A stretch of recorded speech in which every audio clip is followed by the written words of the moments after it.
according to a growing number of not just schizos like myself, but regular people. Well, you know, not normies, not NPCs, but a lot of people are saying that. People are saying, and when I mean people are saying, I mean the Spurgs on the message boards are claiming that this is the last day or night of normalcy before something big happens. Right now, here in Honolulu, it's like 9 o'clock, 9 p.m.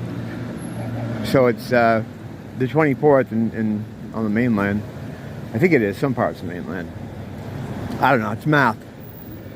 Math is hard. But, so as a apocalypse documenter, I feel like I should get the last night of before this big change. Now, I really don't have any clue what it is. You know, people talk about the markets crashing, maybe some kind of nuclear event. I know there's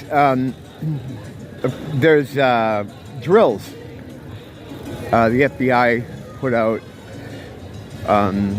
these ads for actors to take part in a drill this morning of the 24th, which is going to be some kind of what they describe on it, some kind of cataclysm or something. I don't know. I'll put the ads up on the screen there so you can see it yourself.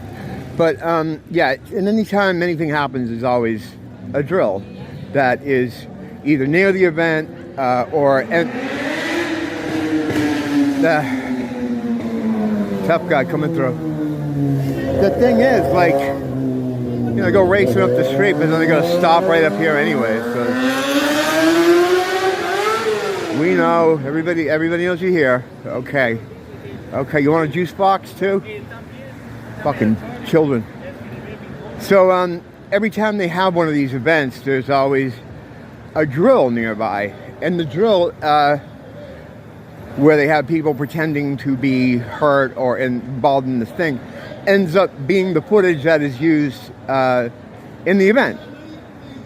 You know, we've seen this in Boston, seen this in numerous places. The kids coming out of certain schools. The film was done on a drill. I mean, it's just that they go hand in hand, right? So it doesn't even have to be like a really big cataclysmic event. It just has to be something that they can use to then spin off all these extra narratives, extra, you know, mandates or whatever, or whether it's lockdowns or infringements on personal freedoms or, you know, whatever. It has to be an event that they can control. It will never be something real. Like, there won't be an actual nuclear detonation, and that's because nuclear weapons aren't real. That's settled science. I think we covered that a couple of times here. But they need something that they can control, and it's obvious that's the plan as they're setting up these drills for the same morning. So it could be you know, 5 or 6 hours from now. What it could be, I don't know. It's like these things, right? You always know when they're doing something,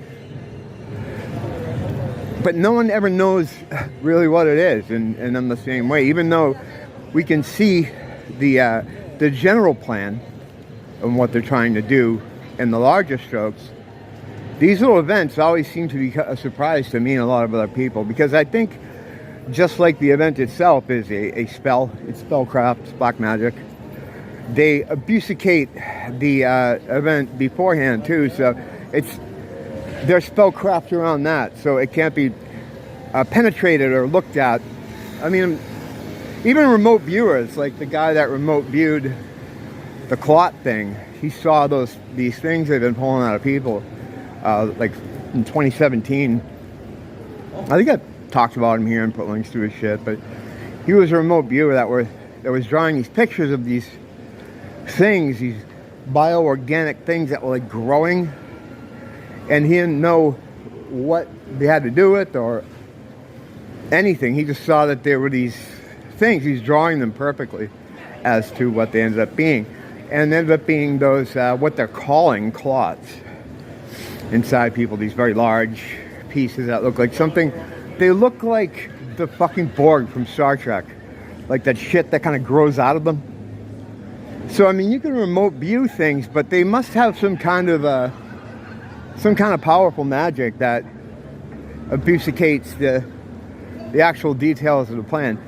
The only thing we really had to go on, or that I've seen anyway, is that the drill mentions it's some kind of disaster. They're looking for like 500. I think it's 500. Could be 50 though. Again, this is a math thing. I'm not really great at it.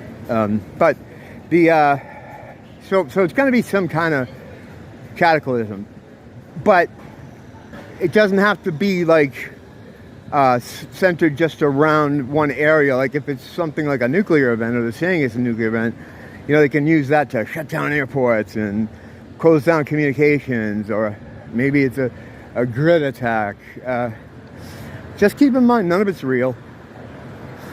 And to just check the people around you. Because people around you don't know what the fuck is going on. They're going to believe whatever's happening tomorrow 100%.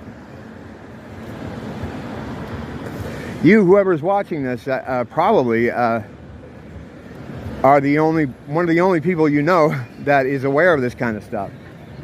I have a couple people in my sort of real life that are kind of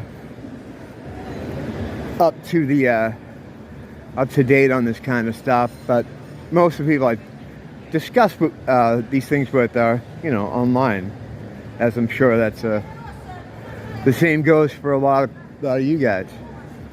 So you got to remember, like, instead of trying to, you can't just start saying, "Oh, it's fake. Oh, it's not." You can't do that. You don't like feed into it. You don't have to act. You don't have to pretend that, just try to make them comfortable. Try to put them at ease, because you're the only one that's going to be able to do that in your immediate area, because you're the only one that knows this bullshit. That's a cool rest. Looks like Aerosmith, Get a Grip. But, oh, I got the light here. So yeah, you don't have time to spurg and like think about things. You got to help the people around you. You have to put the people around you at ease, and you're not going to put them at ease by telling them it's fake. Just to try to, I don't know what you can do, but just try to figure out what they're afraid of and try to downplay that, because this shit falls to you. It's your responsibility. Being probably the only one in your immediate area that knows the truth, that has a clue about what the fuck's going on. Everybody else is going to be freaking out. It's just going to be kind of like what happened with the cope thing. It's like, that was a tough one to keep quiet about, and to try to help people and understand them when when you have the information. I mean, 2 years on, I saw my therapist every single time I meet with a guy via a phone app, like a Zoom thing. It's his first question is always, "Oh, have you gotten the vaccine yet?" It's like, you're a doctor, man. I shouldn't know more than you about this kind of stuff. So that's going to be the big problem. Whatever happens tomorrow, you just kind of have to bite your lip and keep it to yourself. Discuss it with other like-minded people online, like me, and just try to make the people around you comfortable, and try to reassure them, that everything's going to be okay. Not in some like metaphysical way, like God has a plan. They don't want to hear that. People that are tuned into this material frequency, they're not going to get comfort from that.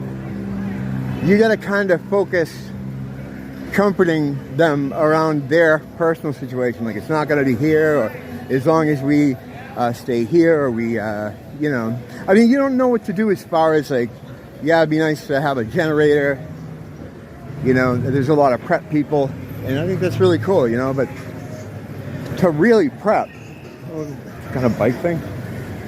I mean, I don't think you could ever be prepped enough. Like, you know, I was saying you could have all the beans in the world you want and a lot of ammo, but you don't know what kind of situation it's going to be. It's never that cut and dry. It's never like a defend the castle situation.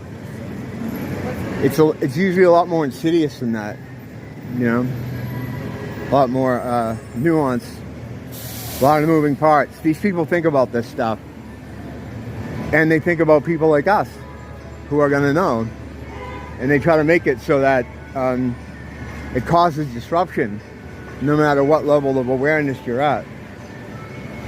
But yeah, save the spurging for people on the internet, and just tomorrow try to comfort the people around you that, I mean, they don't know what the fuck's going on, man. You gotta help them out. Alright, so see you guys tomorrow night, maybe. Don't blame the teacher, blame the school.